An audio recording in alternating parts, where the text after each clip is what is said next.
Running into this annoying error while launching Genshin Impact on your PC? No worries, we've got you covered. In this guide, I'll walk you through the steps to fix that pesky application error and get you back into the game. Let's dive right in. Solution 1. Install Visual C++ Runtime. Right-click on the Genshin Impact shortcut on your desktop. Select Open File Location from the context menu.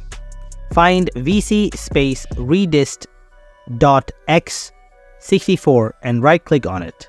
Choose Run as Administrator. Right? Click Yes to grant permission. Tick the box and hit Install. Let it download and install the program. Solution 2. If faced with Setup Failed, update Visual C++ Runtime, visit the provided link in your browser, link available in the video description.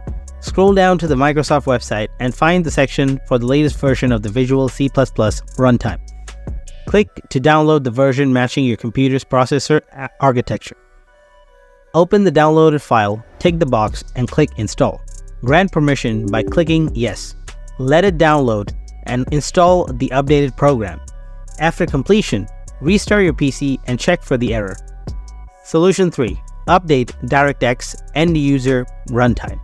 Open the provided link in your browser, select your language and click Download.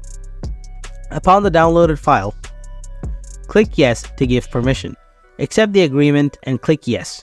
Untick Install the Bing bar and click Next again. If a DirectX download is available, hit Next to install. Wait for the installation to complete. Click Finish. Now you should be good to go. Launch Genshin Impact and enjoy the game error-free.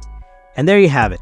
If this guide helped you out, show some love by hitting that like button and subscribing to our channel. Questions, thoughts, or suggestions? Drop them in the comments and I'll get back to you as soon as I can. Thanks for tuning in.